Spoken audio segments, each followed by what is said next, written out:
Jeudi soir, on a assisté à une séquence surréaliste. Il est 19h07 quand le Hamas refuse pour la 3254e fois une proposition de cessez-le-feu et refuse toujours de libérer les otages. 2 heures plus tard, à 21h18, Emmanuel Macron récompense le Hamas en annonçant la volonté de la France de reconnaître un État palestinien. Et enfin, à 22h55, le Hamas félicite publiquement Emmanuel Macron. Magnifique. Et voilà, c'est comme ça que la France a choisi son camp. Et devinez quoi, c'est pas celui de la civilisation, c'est celui de la barbarie. Une faute morale assez évidente puisque tous les alliés de la France, les Américains, les Anglais, les Allemands désavouent Emmanuel Macron, alors que les terroristes du Hamas, les mollahs d'Iran et le sponsor du djihadisme mondial, le Qatar, l'encensent. Mais aussi et surtout une énorme erreur stratégique. Parce que retenez bien ce que je vais vous dire, ce n'est pas la création d'un État palestinien qui amènera la paix dans la région. C'est la paix qui est une condition préalable et sine qua non à la création d'un État palestinien.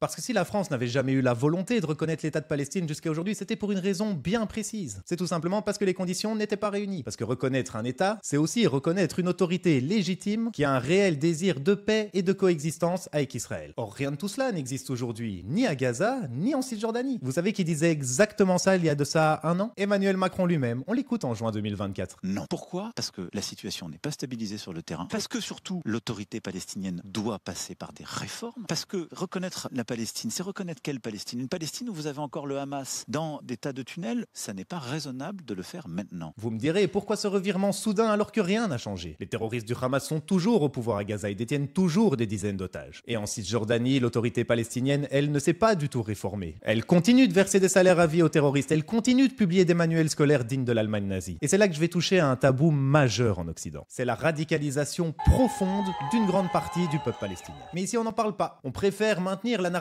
dans lequel ils sont un peuple éternellement victime, jamais acteurs ni responsables de leur choix, de leur vote ou de leur culture de la haine. Mais je voudrais vous rappeler quand même plusieurs faits avec chiffres à l'appui. C'est qu'en 2006, ce sont les Palestiniens de Gaza et de Cisjordanie qui ont élu le Hamas avec 44% des voix. À Gaza et en Cisjordanie, ils sont plus de 75% à soutenir les attaques du 7 octobre et plus de 89% à soutenir la branche armée du Hamas. Vous devez vous rendre compte qu'on parle de la même population palestinienne qui a célébré les attentats du 11 septembre, qui a dansé dans la rue après les attentats de Charlie Hebdo. Vous savez que de tout le monde arabe, les Palestiniens sont ceux qui favorisent le plus l'utilisation d'attentats suicides pour défendre l'islam. Et dans cette société palestinienne malade, ils sont 81% à approuver la lapidation des femmes pour adultère et 72% à approuver l'amputation pour vol. C'est ça la réalité de la société palestinienne aujourd'hui. Les Palestiniens, ce sont des générations entières éduquées dans la haine, dans la glorification des martyrs et dans la volonté de détruire Israël. Alors vous pouvez fermer les yeux si vous le voulez, je peux vous dire qu'il n'y aura jamais de paix sans traiter de cette réalité. Et je peux vous le prouver facilement, parce qu'il fut une époque où les Israéliens, eux aussi, étaient naïfs. Les Israéliens aussi ont cru à la bonne volonté des Palestiniens de faire la paix. Et ils l'ont bien ramassé dans les dents. Parce que devinez quoi, ça a déjà été testé le projet d'un État palestinien. 2 fois même. Et dans les 2 cas, ça a été un échec. Et c'est peu de le dire. Revenons d'abord aux accords d'Oslo dans les années 90. C'était censé être le début de la paix et ça a été le début du chaos. Le deal était pourtant simple. Poser les bases d'un État palestinien aux côtés d'Israël, en échange de quoi les Palestiniens s'engageaient à reconnaître l'existence d'Israël, à renoncer à la violence et à créer des institutions viables. Et le résultat, c'est que ça s'est pas super bien passé. À la place de renoncer à la violence, ils ont déclenché les intifadas, des vagues d'attentats suicides qui ont fait des centaines et des centaines de morts civils israéliens. À la place de créer des institutions viables, ils ont créé l'autorité palestinienne. Ils ont élu Mahmoud Abbas, qui est aujourd'hui à la 21e année de son mandat de 4 ans. Pas mal. Une autorité palestinienne qui incite sa population à commettre des attentats suicides en payant des salaires à vie à leurs familles. Une autorité qui forme la jeune génération à la haine du juif avec des manuels scolaires antisémites et des programmes TV qui glorifient les martyrs. Ça c'était en Cisjordanie et ça s'est passé exactement de la même façon à Gaza. En 2005, Israël se retire unilatéralement de la bande de Gaza, avec les assurances des Palestiniens et de la communauté internationale qu'après ça, il y aura la paix. Promis, juré, craché. Vous savez combien de temps ils ont tenu?